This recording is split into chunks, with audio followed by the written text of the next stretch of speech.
Hi guys, James at RampantLionReviews again for you today with another beer review. For this one we are going to head over to Sweden. We're going to go to Gothenburg, Göteborg as you would say in Swedish, which is the kind of beer city in Sweden these days. And for this one we're going to go to one of the better known craft breweries up there. So we're going to return to Bryggeri, who are from Landvetter, just out to the east a little bit of the city. And we've got quite a special beer to look at today. So this one is called the Big Idjit and it comes in at 12% ABV. It's an Imperial Stout.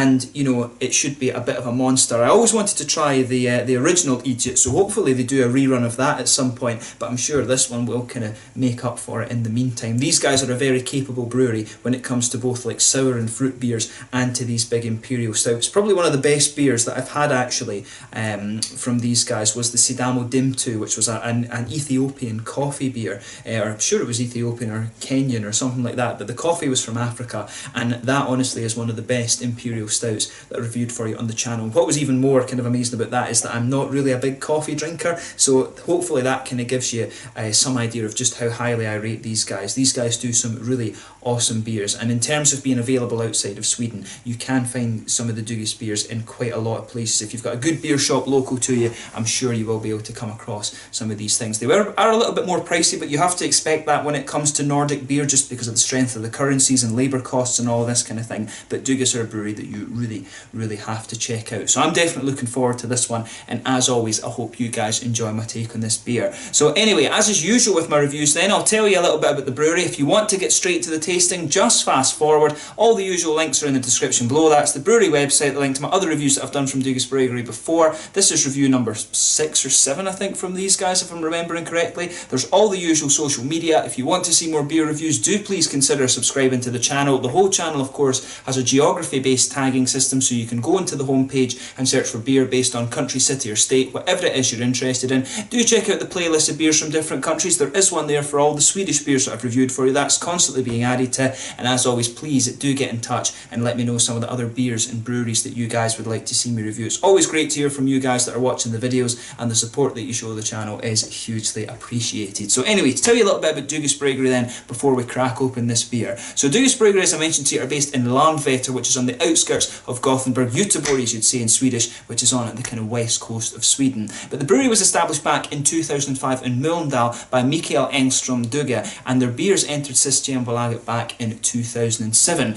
And I think it was around 2010 that they decided they kind of changed their brewing approach a little bit and started to focus on the kind of fruity beers and sour beers and things like that, although they have been doing these nice Imperial Stouts and things over the last little while as well. But due to the kind of renaissance that we've had in Swedish craft brewing over the last few years, they really very quickly outgrew their facility in Mölndal, and so they moved along to Landvetter. So the older brewery had a capacity of around 1,500 hectolitres of beer per year, and they still use their old brew kit from there to develop their new beers, basically just product development and experimentation and things like that. However, the new brewery has a far bigger kit, and it's got a total capacity of around 8,000 hectolitres of beer per year. And like I said, these guys have begun exporting their beers in recent times. Probably they're best known for their fruit beers. There is a cherry beer, there's a blackcurrant one that's really easy to get in Systembolaget these days, but they do come out with these big monsters as well. And I believe that they also brew the Omnipollo Imperial Stouts and things like that at Dugges as well. And like I say, these guys have quite the pedigree when it comes to this style, so in a way you can see why Omnipollo chose Dugges Bryggeri to actually brew their stouts for them. So yeah, if you get some of these things like Noah and I forget what the other ones are, but if you get the beers like Noah and stuff like that, these lovely big cakey Imperial Stouts from Omnipollo, they're brewed at Dugges Bryggeri. And as I say, this beer is a little bit of a legend. The original Idjit is supposed to be one of the best Imperial Stouts that you'll come across from Sweden, so hopefully I can review that for you at some point in the future, but for now we'll make do with this one. But I'm sure at 12% it is going to be somewhat of a beast. But yeah, that's all you need to know about the brewery just now. If you want to read a little bit more about them, you can follow them on Facebook and check out the brewery website and stuff in the description below. But as I say, make sure you try some of these Dugges beers if you get the chance to, because they're pretty bloody good. Mango actually is one of the best sour beers that I've had on the channel for you, and like I say, the Idjit is one that I really want to try at some point in the future, so hopefully they do a rerun of the original one, which was 9.5%. But there you can see the artwork on this one. It says on the side here, this is a big, bold Imperial Stout, bigger and bolder than most. So what does that make this beer then? An Imperialer, it's a word, stout, a more Imperial Stout. Let's just say it's a big Idjit. So yeah, nicely done there. I'm not sure actually You can see on the side there, there's another one of the Dugis symbols there. I'm not sure where they get the word Idjit from. I thought that maybe meant idiot in Swedish, or maybe the Gothenburg kind of local dialect or something like that. But of course in Scotland we say Idjit, and the Irish say it as well, but there's a lot of kind of Nordic, Norwegian, Swedish, Danish influence on our slang and Gaelic and things like this in Scotland too. So I'm not sure if some of the Swedish guys are watching. Do let me know if this is something from the Swedish dialect or the Gothenburg dialect, because of course in our Swedish classes they teach us the proper way to speak Swedish and not the best ways, if you like. But yeah, let's get this guy out then and we'll get on with the tasting. So yeah, nice bit of smoky opening there, and we'll get it out and into the glass. The one thing I'm not sure about this beer, actually, I forgot to check before actually filming the video because I was just very, very keen. I'm not sure if this beer came out in one of the små partiers recently, or whether it is one of the regular beers from Dugis, but I'm pretty sure when I got it in the Hansa store in Malmö, it was in with some of the små partier stuff. Pretty sure it was actually, so maybe it is one of the små partiers, and I remember seeing it on the website recently. But yeah, as you can see with this beer, it's coming at a nice dark ebony rosewood colour. There's a solid 2/3 finger of a frothy head on this one. I would say that's a nice kind of beigey tan head. It's actually quite on it's on the darker side of the tan. You can smell some of these lovely brown sugars and sweet chocolate notes coming off this beer. You can see how oily that is as well. Look at the lace in it and just how kind of uniform it is. I'm not sure how well you can see that on the camera, but just look at that. It looks absolutely lovely. But yeah, one or two bigger bubbles sticking towards the side of the glass, and you can see a few little ones just creeping up towards the bottom of that head there. But you know, this beer looks absolutely amazing. If I put my fingers behind the glass, you can see it's not transparent in the slightest, but that's mainly just due to the colour of it. If I hold it up to the light, it does have a very slight ruby edge to it, or a very kind of dark mahogany note, but definitely a sort of ebony colour, this beer. But it looks absolutely lovely. So let's take a closer look at the aroma then and see how we get on. Yeah. So yeah, with this one, first thing you're going to notice, roasty black malt backbone. There might be a little bit of coffee in there. It does have that kind of smoothness about it that makes me think coffee beans.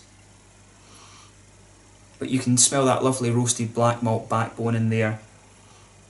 It's got a lovely earthy presence to it, which does make me think coffee, and that earthy note does have a little bit of an almost floral character. Again, that makes me think coffee beans. But yeah, you can smell, if you go a bit further back from it and waft it, I'm doing my chemistry thing again, where you don't want to smell pungent chemicals, you just want a little bit of a whiff. But with this one, definitely, when you go a little bit further back from it, and when you let it settle down incidentally, that's when you're going to get the sweeter notes from it. You're going to start to get some of that nice chocolate. I'd say it's a high cocoa chocolate, this one, 80-90% cocoa. It's got that nice darkness to it. There's definitely some nice sweet brown sugars in there. I'm getting a little bit of an almost kind of spicy woody note out of this beer as well. Definitely some earthy hops, and there's a wee kind of touch of a slightly candied red fruit there, but the malts and the roasty character for this one are what's dominating the nose, and that is exactly what you would expect from this beer. It's definitely not got too much in the way of fruity notes, just a little bit of that kind of candied red fruity ester.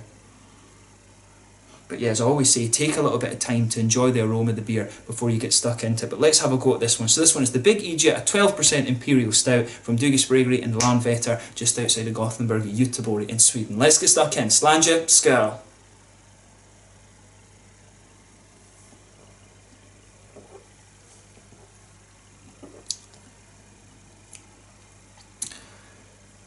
Aye. Oh, no. Right. Let's just say right away, this beer I think was rated 97 or 98 on Rate Beer, and it was well into the 4 stars on Untappd as well. It had a lower rating within the style. I can see immediately it deserves that rating. There's no doubt in my mind about that. And as I said, I'm not surprised. Dugis are very capable when it comes to this beer style, and they've done a bloody good job with this one. So I'll say straight away, a big thumbs up to Dugis for this beer, but let's examine it a wee bit more closely. But it's bloody good. That's a really bloody good beer.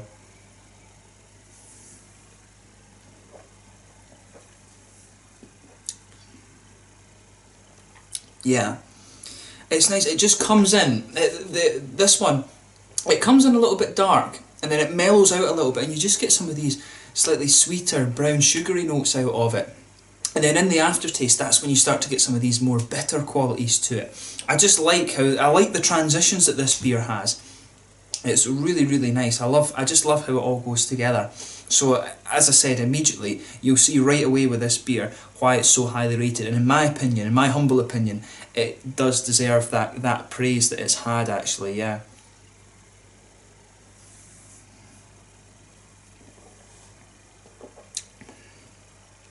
And I tell you something, it really covers the alcohol well. At 12%, you could taste this blind and never know. I mean, if you're not... Maybe some very seasoned craft beer drinkers could guess that it's 12%, but you know, it definitely has that smoothness that you can associate with some of the lower, sweeter stouts and things like that. As I say, this is just it's such a good beer.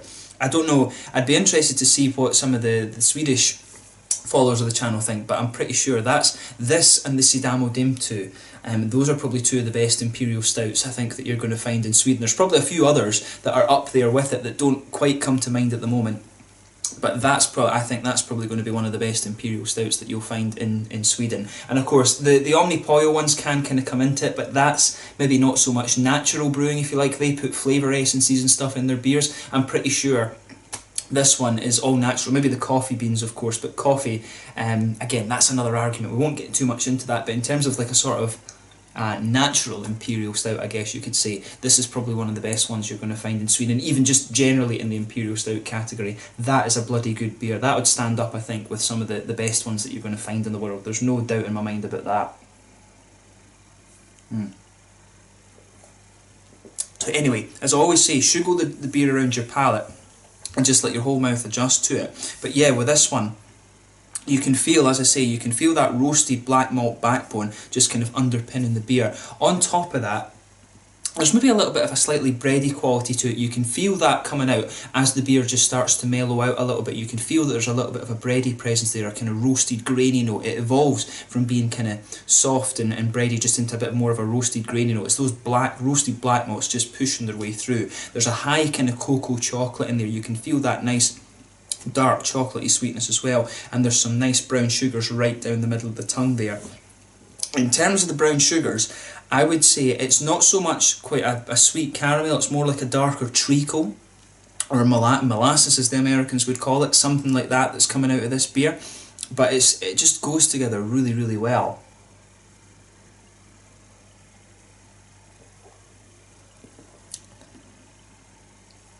And I do think there's a little bit, initially, just towards the back of the tongue, kind of in the centre, I think there's a little bit of a sort of woody, very slightly nutty note coming out of this one as well. I'm not sure if I want to say there's maybe a wee touch of vanilla or something there in the beginning, but that soon fades away and it's replaced by these darker, almost coffee-ish flavours. I'm not reluctant to say it's coffee in this one because it doesn't quite have the smoothness all the way through it that a coffee stout would have, but there's definitely a little bit of suggestion in there of some kind of coffee flavours towards the edge of the tongue. But it's just, as I say, it's a bloody good beer. I keep repeating myself with this. This is a really, really good beer.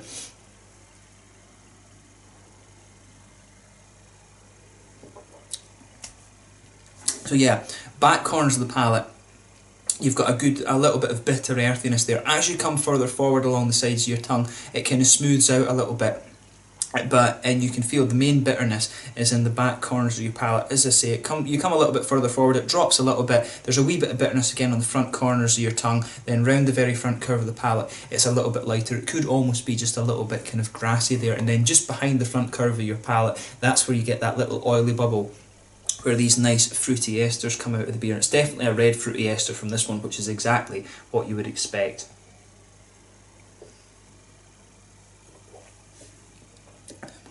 Yeah, and for me with this one, there is a little bit of that kind of candied red fruit, but I'd say it's sort of figs and raisins actually. There's a little bit of that sharpness to this one, which is nice. It doesn't just kind of fade away to be a sort of candied fruit flavour all that much.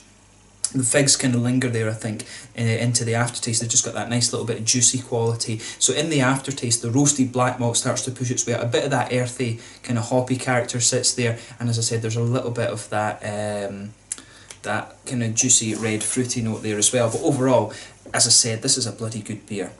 if you get the chance to try this one, really have a go at it. I'm not sure what kind of price range you're looking at for getting it in Scotland or England or something like that, but I'll tell you, it's worth it. I would say it's worth it. I think I paid maybe 70 crowns or so in Sweden for it, which is like £6.50, something like that. At that price, it really is worth it.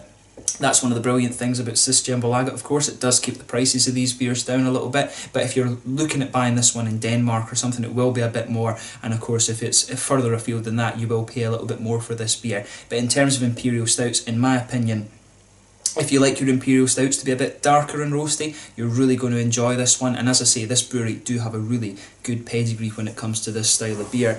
In terms of the mouthfeel of this one, I'd say full-bodied. Carbonation's very soft. The mouthfeel really does lean towards the oily side of things. There's a nice earthy bitterness to it, like I said. The malt base has a good balance between sweetness and some of the roasty bitterness, and there's a little bit of a red fruity note from it as well. But overall, as I say, it's a really damn good beer. If you get the chance to try this one, don't sniff at it. As I say, it will be a little bit more pricey just because it's a Swedish beer, because of the Nordic beers. As I say, the economics play a factor there, but in terms of having a good Imperial Stout, you will not be disappointed with this one. So have a go at it and see what you think. I'm not sure how widely available this beer is outside of Sweden. I think it was released in Sweden initially, and probably Denmark as well. Kiosk and stuff in Copenhagen will get this one.